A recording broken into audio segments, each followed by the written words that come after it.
唔知你人生最接近死亡嘅 moment 係點嘅呢？我嘅話，咁究竟係搞 what 呢？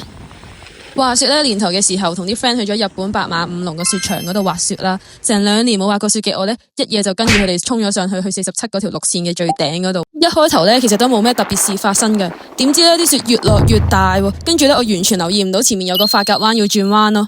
原本呢，喺嗰個彎嗰度應該要慢慢收慢轉彎嘅，但係呢，我係完全控制唔到，我剎唔到掣啦，跟住呢，就一夜衝咗落個懸崖嗰度咯。好彩呢，我又即刻瞓低，啱啱好呢，就棘住咗喺嗰個懸崖邊嗰度。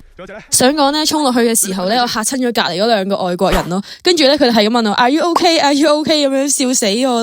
最好笑嘅係點知我啲隊友喺我附近笑咗成分鐘先過嚟救我咯。雖然呢，真係有啲好笑啦，但可唔可以拉返我上嚟先繼續笑呢？講真，原本仲以為可以輕鬆 handle， 點知